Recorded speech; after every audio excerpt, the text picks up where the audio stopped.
So, for the past couple years, we've been having a workshop on the first day when there's also some courses and stuff going on. And one of the interesting things that's happened during these workshops is that they take a look at some questions that are sort of bubbling a little bit, and we dig into them a bit more to see if we can give them some structure. And one of the things Michael loves to point out, and he's absolutely right, is by the end of the workshop, we're not answering the questions so much as we are fanning out and asking even more and better questions. So we do this little debrief to tell you what we've been chatting about. Yep. Oh, I still have the clicker. Mm-hmm. All right. Do you want to go? Yeah. Here are all the people that participated. There is a website. We'll have the link to that up soon. But thanks everybody who joined us for the great discussion. So the workshop is organized using the highest technology whiteboard markers and flip charts that you can possibly imagine. So what we do is we start out with some amount of structure where we do some what we call dot voting. So people suggest, well, we could chat about this and this is going on, and we sort of put those up, and people get 10 dots that they can put on there. And the ones that get the most votes are the ones that we break out into little sessions and discuss them for about an hour or so. All right, so we're going to go over some of the topics that we did discuss during the breakouts. The first one being here, well, obviously the workshop was about, how do we grow great designers? So we kind of have to answer. We didn't ever say that, did we? Oh, didn't we? I don't know. It was on the thing. That was what the workshop was about. The first question that we wanted to try and answer, or at least explore, was, well, what is a great designer? So we went through a couple of ideas and identified really two sets of things. There's skills, kind of a general toolbox or a silver toolbox of things that somebody needs to know or be able to do.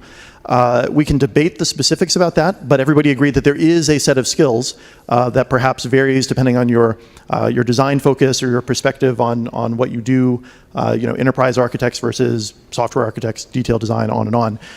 We also realized that there's more to being a designer than just skills. There's this kind of other thing that we called traits and abilities, and you can see some examples on the slide there. Go ahead and hit it for me real quick. What was really interesting about this, and something that we discovered, is that we can't actually teach all of this stuff. And that, from a growth and mentoring perspective, is actually really kind of bad, I guess. It puts us in a bit of a bind if our job is to, create more designers or grow more designers. So another question that we discussed in a breakout group is, can we figure out what exactly those things are that make the designers great? One is, the obvious one is that we have a diversity of experiences, that we've lived through things. Another is that everyone could remember at least one mentor, and sometimes it was a particular point in time where a mentor lit the flame and said, and then you're like, afterwards, I want to do that. A ton of reading. One of the things that we decided is a little bit crazy is that, imagine you have the intern on your team and you'd like to get them up to speed and about the architecture ideas, and you go, plonk, here's the 10 books that we'd like you to read before you can get started. We probably have some work to do there. And finally, there's this recurring idea of the certain kinds of experiences you need to learn through failure, and we can call that burning your hand on the stove. And so no matter how many times you suggest to someone else, you're going to burn your hand on the stove if you do this, and they have to do it, and then afterwards the lesson has been taught very well. We all went through it ourselves. Yeah, I just want to add one more thing to that. So there was something that I took away in particular on this topic, which was that diversity of experiences is kind of a positive influence, while you also have to have the kind of negative experiences as well. All right, so one of the next topic that we explored, so okay, we know kind of maybe what a great designer is, we know some of the things about what they do or whatever. Where can we find the potentially great designers that we should be working with? A lot of different places. Looking at past projects is definitely something that you should be doing. Interestingly though, focusing on the types of projects like we were calling them kind of medium difficult to difficult sorts of things. Somebody pointed out that the easy projects tend to maybe not always have the best people, or if they go wrong, there's often time to correct and it's not that big of a deal. Meanwhile, the biggest, hardest, highest risk ones have your absolute best people on it. which is why they always seem to, well, sometimes go better. Then there's this kind of stuff in the middle, these medium difficult ones, which tend to be the worst in terms of the overall time or risk or effort that they take. Look for kind of success in that area and see if there are people that are really excelling in what you would consider to be a medium to medium kind of difficult project. We're looking for things like initiative or people taking ownership of things and trying to tease out some of those traits and abilities that we had talked about before. If you just kind of notice what they might be, curiosity, a hacker mentality, things like that. One thing I think didn't make it on this list, but we chatted about is it's kind of obvious. The people that say, I would like to be a designer, please. Yes. It's sort of like, well, of course, those people are in the group, right? And if you'd like to do it, then those are, if you don't want to do it, it's hard to force people to do it. So we're trying to come up with some very concrete outcomes of like, what are you doing in your company to grow great designers? And here's the list we came up with. You guys are probably going to read this slide about as fast as I am. I could do. So let me talk about one in the middle that I found particularly surprising. The bullet point says, make decision processes visible. And it's not like I think many companies are trying to say, I want to have a secret design process that other people can't see. But the idea of doing it in public, where everyone can see it, is in fact a way of mentoring everyone else about how they should behave when you're not looking, and saying like, oh, okay, I'm going to solicit some design ideas and we're going to sort of poke at them and we're going to think about not just the features and the qualities, we're going to write down our architecture decisions. You do all these things in public and you're really reinforcing exactly the behaviors that you would like to see in other people. And I was like, aha, that wasn't completely obvious to me. I want to go ahead and just toss this out. There's been a lot of talk about ADRs. Bug this guy too. He kind of caused some trouble with that too. So. So like the intro to this is that there's a bunch of questions that we came out with the end, and we tried to group those into 4 major themes, and we're going to sort of tag team on those. Is this one yours? I don't remember, but sure, I can talk about this one.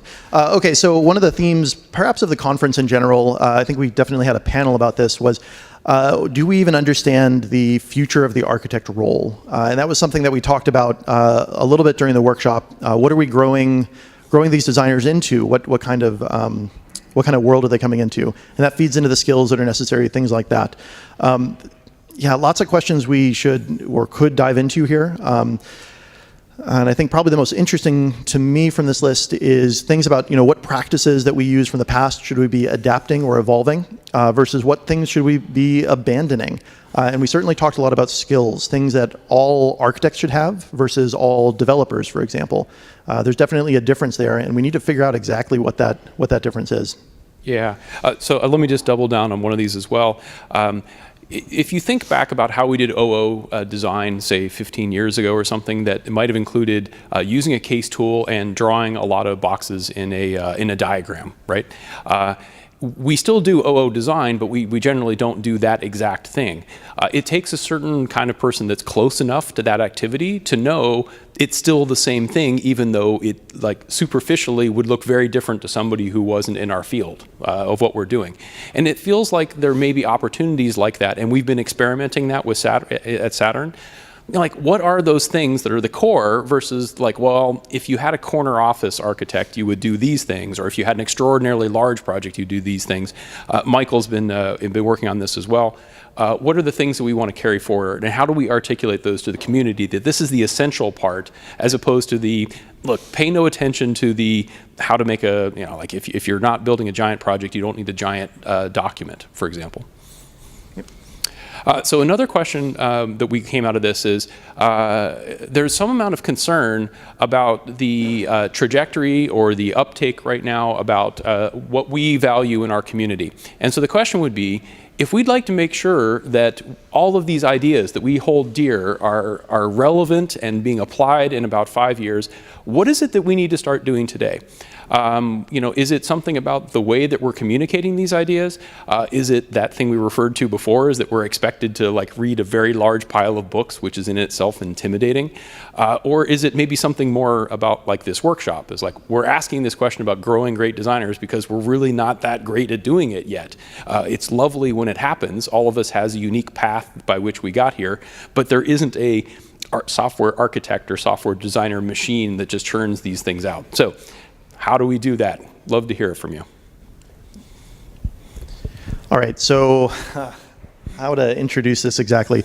There were a lot of jokes made during the workshop that this is really just group therapy, that we're just getting together to kind of commiserate and talk about our stories right now, working with individuals who are bright and showing potential, but not necessarily living to that potential. Maybe that's our fault. Maybe there's other forces at play.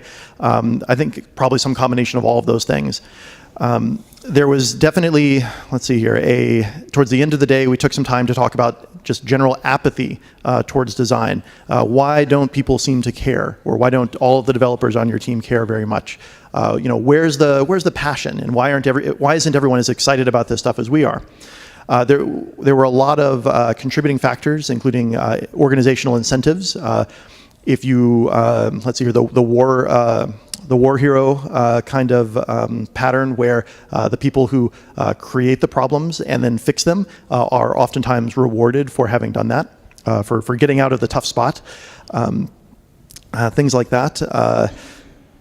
And I want to throw this one on the bottom here, a question about for ourselves, right? So if you are a great designer kind of in this grind, how do you continue to kind of operate at a high level without burning out or becoming jaded or switching industries and just quitting altogether? I think there could be potential for that kind of things to happen.